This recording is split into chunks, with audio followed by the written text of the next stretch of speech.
Trucker Dude underscore double XL. Want to thank y'all for watching tonight. Good morning, good afternoon, good night, whenever you might see the video. Just want to say thanks for watching. Tonight's topic is going to be about how I got into trucking, as you can see. And for those of you who have not seen it, this is my lovely baby right here. She gets the job done.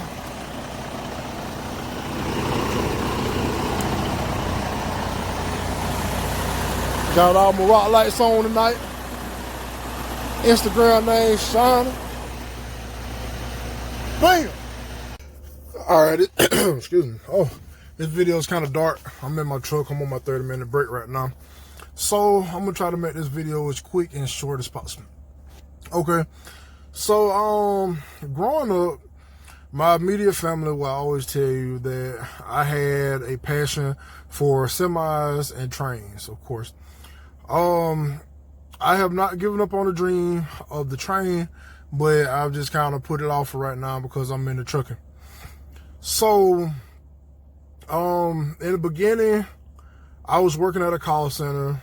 The call center started out paying like $10.25 an hour. Okay, cool. I wouldn't say that it was a dead-end job, but it definitely lacked areas of opportunity at the time. And I've heard that they've gotten a lot better on a lot of things, you know, as far as management or whatever. The CEO of the company, the managers and the supervisors, all those people were best friends. They hung out together. And I mean, what seems to be like a nice family company, can easily backfire against you, because if you speak your mind and if you voice your opinion on something, then it could easily backfire because everyone's friends, you know, so to say. So you're kind of on the outside looking in. So it got to the point, you know, where I had a couple things going on. And for those of you who are wondering, the call center did third-party check verification, so to say. So, you know, I had a couple things going on. And it really just got to the opportunity where I was supposed to leave to go drive trucks, but I got hemmed up in a situation. You know, everybody gets caught up in life situations. So that prolonged me from doing that for like another year. So once I waited another year and everything was on the up and up to go ahead, basically just one day I was talking to a recruiter on the phone. I had been taking the CDL practice test online, and it got to the point where, you know, I passed all my tests and everything. You have to have 3 parts, your general knowledge, your combination vehicle, and your air brakes to get what is called an AP permit. Basically, it's a learning license. So I had received 2 out of 3 of those parts, and I talked to a recruiter. And with my driving record, I found a school that would take me and allow me, you know, to go drive trucks, or, you know, to allow me to get my license through them, which was Roadmaster in Jacksonville, Florida. Okay, so one day after talking to a recruiter, I packed up all of my things and just decided, hey, I'm gone. Most people, they give a 2-week notice on their job. I did not do that, which my mom was highly against. She told me to give a 2-week notice and, you know, to quit the right way. But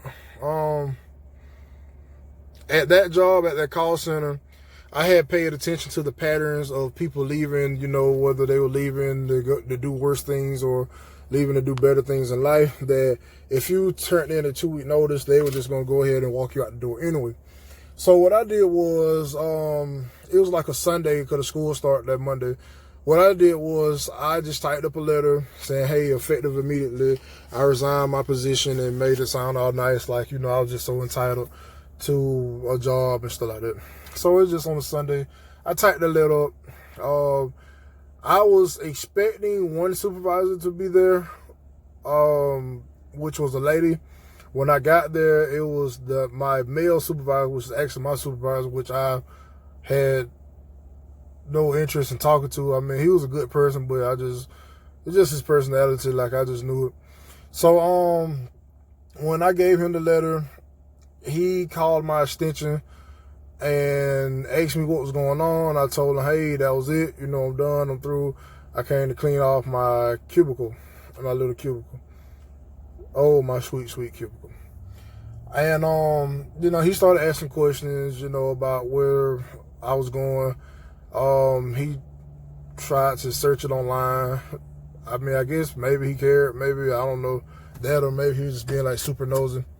And, once he did that, you know, I had got through cleaning off my stuff, and, you know, he was just telling me, you know, he actually gave me some words of encouragement, you know, be careful, and you know, all those good things in life.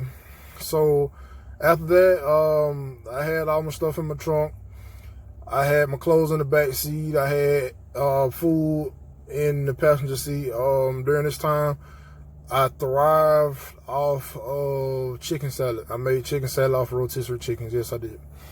So packed up all my things, moved to Jacksonville, Florida. While I was down there, I met a couple of interesting people. A lot of those people I still hear from today, and they end up becoming some of the greatest people I've met in life, even though we had a rough beginning. Okay.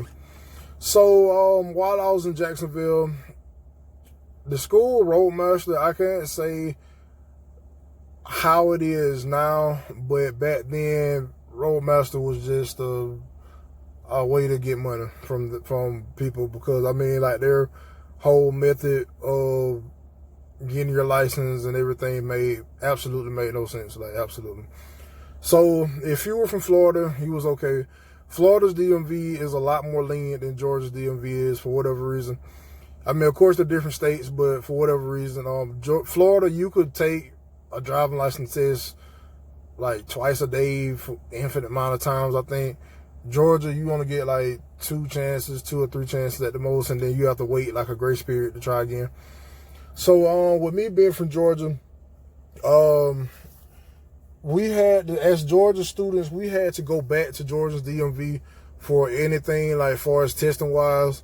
So to get my last part of my AP permit, I can't really remember which one it was, but to get the last part of my AP permit, I had to travel to Georgia. So they had a van, which did not fit all of us. I think in the beginning, maybe like 15 people out of my class, maybe 20, maybe, was from Georgia. And then after we went to the DMV to take the AP permit test, that knocked down to 20, maybe down to 8, maybe.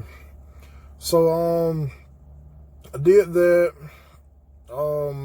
Went to school every day. Went to school Monday through Friday. Saturday was practice days if necessary. And that was pretty much it. I mean, a lot of people get the concept misconstrued. I went to Roadmaster, which is an independent. Well, at the time they were independent. Now they are owned and operated by Warner, so things may be a little different with them now. But as of back then, if you went to a Roadmaster school, you did not get paid at all. You was not getting paid. That was just a school. That's just like going to high school. You're not getting paid for anything. So with that being said, you had to have some type of plan for us eating and modes of transportation. They gave you a ride to and from school. Okay, cool. But you're in a new city. You probably don't want to be stranded, you know, without a vehicle anywhere.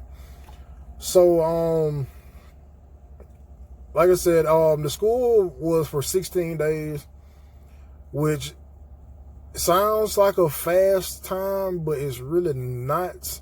It's kind of fast in some areas, but slow in other areas, because, I mean, 16 days, that's really a month, really, because of the simple fact of the matter.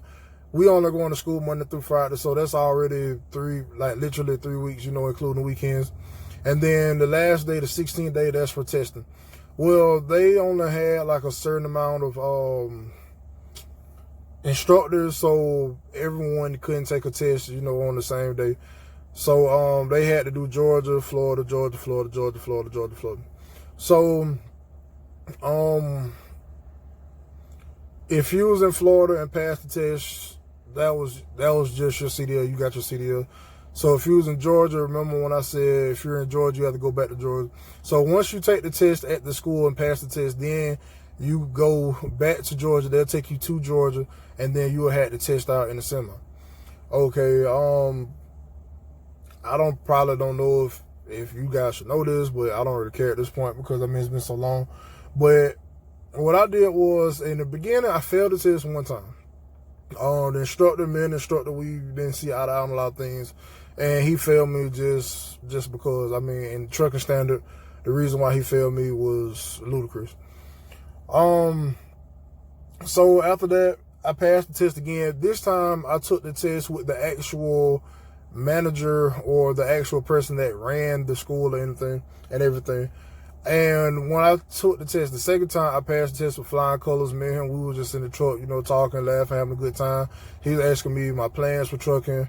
He was telling me about different things that he used to do in trucking, and different accounts that he used to run, different trucks he's had, and things to look out for. He was just kind of an older guy that gave me, lots of wisdom and words of encouragement during this whole time.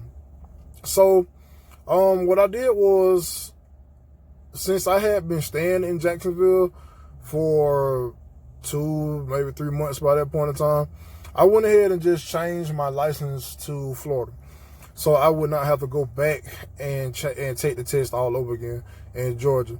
So what I did was I took the test in Florida, got my license in Florida. I think I went home maybe that weekend. Went and got my best friend, man. I tell you, we came back to Florida. And, I just showed him around a little bit. Not nothing too major, but, just showed him around a little bit. Got my CDL. And the school was surprised because they thought that they was like, oh, you abandoned school. You're not going to get your license. But I showed them my copy of my license because Florida, you don't have to get the paper copy like Georgia. They just give you the hard copy the same day. So I showed them the hard copy. So they looked at it. They ran it through the computer to make sure it was valid and to make sure it was legit. Of course it was. I mean, I've never had to get a fake ID. I mean, I'm Harry enough as it is, and I rarely get ID. So, yeah. After that, they gave me my paperwork, and my little certificate or whatever, certificate of completion or whatever. And I was on about my way. Some things I would tell people about trucking, just like not to discourage anyone, but it's some things you have to watch out for and certain attitudes and behaviors that you have to not become accustomed to. A lot of people feel like, oh, I'm finna go drive trucks and travel the world and make a lot of money. True and false. One, you're only seeing the country or the areas of the country that your company that you choose to go to will allow you to go to. Second of all, unless you come in, which I had a friend that did that, one of my best friends there, he was blessed enough with his parents, and family was able to bless him with a truck, which is cool. That's good. That's a good way to get started. That's the perfect way to get started. I wish I could have started like that. But do not expect to make a lot of money in the beginning of trucking. You will not make a lot of money. In the beginning of my trucking career, if you're in the military, that helps a lot because you still get your VA benefits or whatever. But in the beginning of trucking, I think I made like maybe $400 to $450 a week once I was in training. And you hear that number now, like $450 a week or the $400 a week. But I mean, once you pay your taxes, which in Florida they only have federal taxes, but once you pay taxes, you take care of your home. And then on top of that, you still have to buy food and buy your supplies on the road. Because do not get me wrong, I was a trainer myself. And I will tell you, as a trainer, I am not responsible for anything that you do.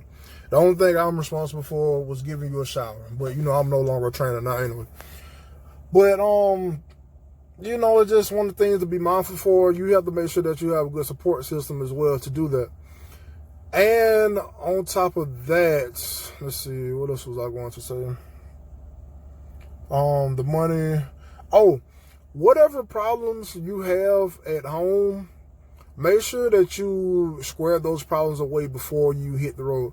Because I'm going to be honest with you, the same problems that you have at home before you start driving trucks, if you do not handle those problems, you're going to have those same problems when you come back home, or they're going to be 10 times worse. So just make sure that you do not have any problems, whether it's relationship, family, health, anything else, because, I mean, once you hit that road, that's it.